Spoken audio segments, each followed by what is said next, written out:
What would drive a mother to kill her own children and then calmly walk into a police station to confess?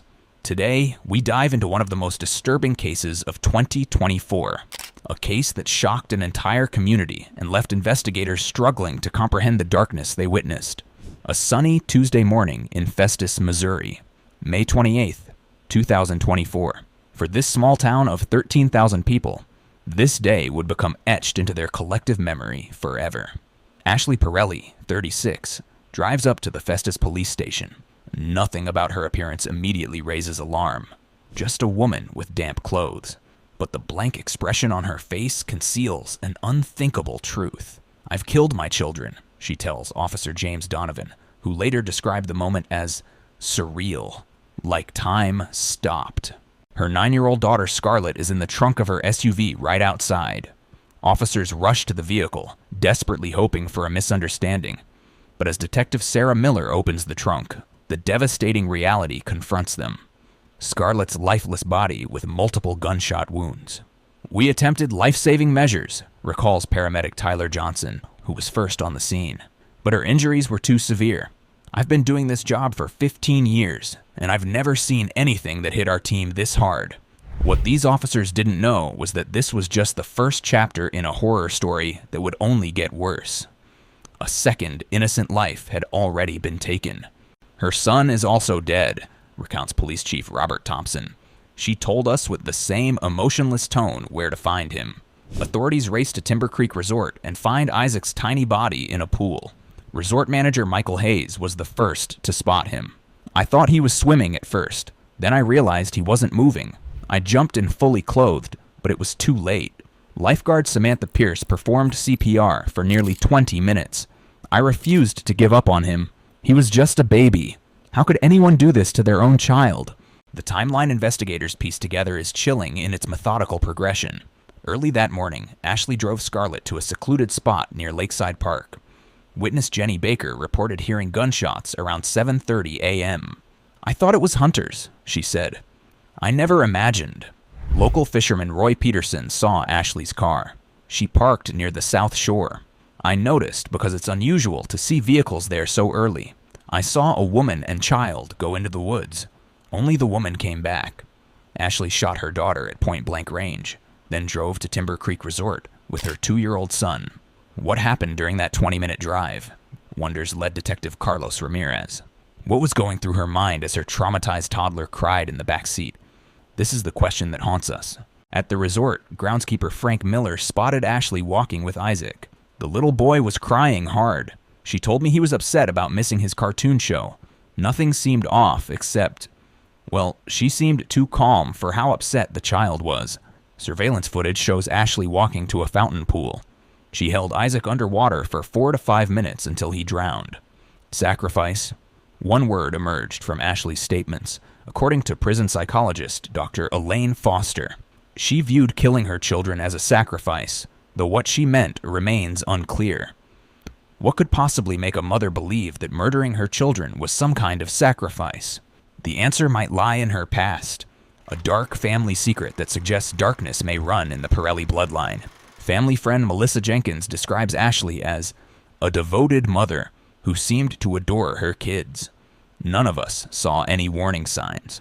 Ashley's co-worker at the local dental office, Denise Watkins, tells a different story. She'd been different the past few months, more withdrawn. She mentioned having trouble sleeping and feeling disconnected from everything. Former boyfriend Trevor Simmons reveals, Ashley always struggled with depression, even before the kids. She'd have these episodes where she just shut down emotionally. Yet one post from exactly a year before the murders has taken on an eerie significance.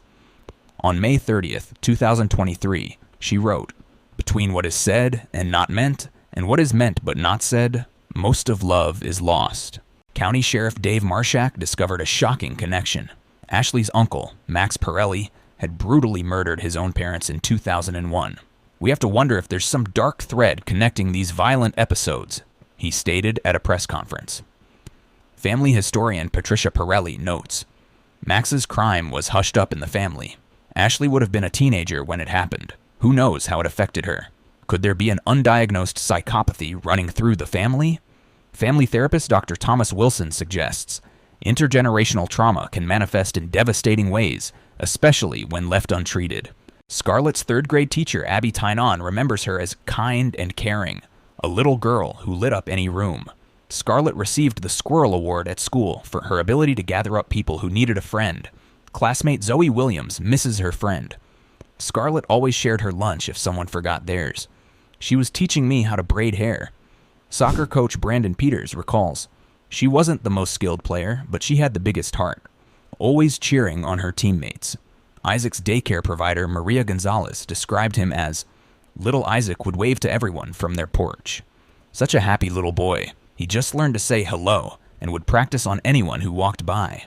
As Ashley began her legal journey, public defender Mark Richardson faces an uphill battle. The prosecution, led by District Attorney Laura Chen, has overwhelming evidence: Ashley's own confession, witness testimonies, and surveillance footage. "This is one of the most clear-cut cases I've seen," remarks legal analyst Victoria Sharp. The challenge won't be proving guilt, but understanding motive. Judge William Parker observed at the arraignment that Ashley showed a disturbing lack of emotion given the gravity of the charges. Court reporter Amanda Lewis noticed, "When the charges were read, naming her children as victims, everyone in the courtroom was emotional except Ashley. She might as well have been hearing a weather report." Tragically, Ashley's case isn't unique. Dr. Catherine Bennett, who specializes in maternal mental health, points to similar cases: Andrea Yates, who drowned her 5 children in 2001, and Susan Smith, who drove her car into a lake with her sons inside. What makes Ashley's case different, notes FBI behavioral analyst James Cooper, is the chilling calmness with which she carried out these acts and then confessed. No signs of remorse, no emotional breakdown. As we follow Ashley Pirelli's case, we're left with more questions than answers. What darkness consumed this mother? Could these deaths have been prevented? Community leader Pastor David Williams, organizing vigils for the children, puts it simply: we may never understand why, but we can honor these innocent lives by coming together and ensuring something like this never happens again. Child psychologist Dr. Rebecca Moore warns, "We need to take maternal mental health more seriously.